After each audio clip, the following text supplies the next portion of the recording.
సర్కార్ స్పెషాలిటీ రాజధానిలో 3 super speciality ఆసుపత్రులట. సనత్ నగర్లో కార్డియోథొరసిక్, ఎల్బీ నగర్లో న్యూరాలజీ, న్యూరో సైన్స్, అల్వాల్లో గ్యాస్ట్రో ఎంట్రాలజీ స్పెషాలిటీ.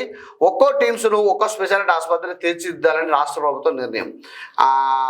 జూన్ నాటికి అందుబాటులోకి సనత్ నగర్ టీమ్స్ అట. మిగిలిన 2 ఏడాది చివరి నాటికి.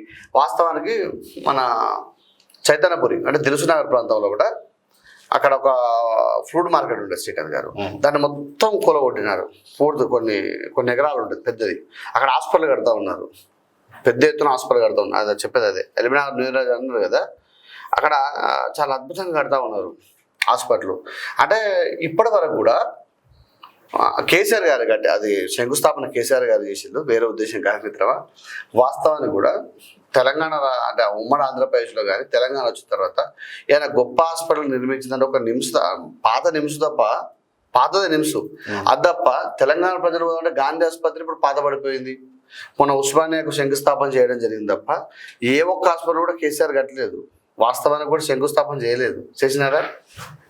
పెద్ద ఎత్తున చేయలేదు కానీ కొన్ని నియోజకవర్గాలు 100 పడకలన్న కాడ 50 పడకలు, 10 పడకలు, 20 పడకలు వేసి దానికి సౌకర్యాలు కూడా కల్పించలేకపోయినారు. కానీ అంటే ప్రతి జిల్లాలో పట్ల ఎమ్మెల్యే కాంపౌండ్స్ కట్టించుకున్నాడు. కానీ ప్రతి జిల్లాలో కూడా ఒక సూపర్ స్పెషాలిటీ హాస్పిటల్ కట్టలేకపోయినాడు కేసీఆర్. కట్టలేకపోయినలు.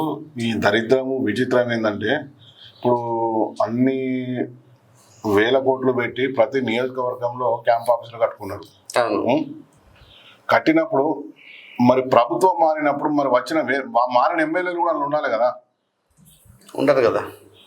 వాస్తవానికి కూడా శ్రీకాంత్ గారు ఆచరణ యోగ్యమైన హామీలు ఇవన్నీ కూడా హాస్పిటల్ కట్టడము ఇవన్నీ ఆచరణకు యోగ్యమైన హామీ. అది పెద్ద విషయం కాదు. ప్రజలలో మంచి పేరు వస్తుంది కూడా. 100 పడకల ఆసుపత్రి మామూలు విషయం కాదు కదా.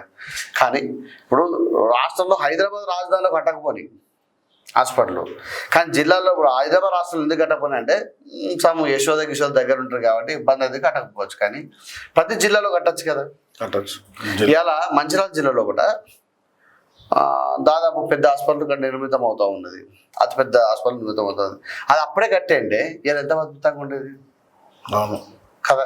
చిన్న చిన్న పొరపాట్లు చేయబట్టి ఆ గోదావరి రోడ్డుకు పిల్లల హాస్పిటల్ ఉంది, మాతా శిశు హాస్పిటల్ ఉంది. ఎప్పుడైతే ఒక 3-4 రోజులు తుఫాను కేటాయిస్తున్నారో అందులోకి వెళ్ళి అన్ని షిఫ్ట్ చేసి మళ్ళీ మన గవర్నమెంట్ హాస్పిటల్ ఇక్కడికి వచ్చుడే అదే అంటానే కదా. అంటే ఇక వాళ్ళకి అదే పని. వర్షాకాలం వచ్చిందంటే లబ్డబ్ వర్షం స్టార్ట్ అయినంటే లబ్డబ్. అదే కదా.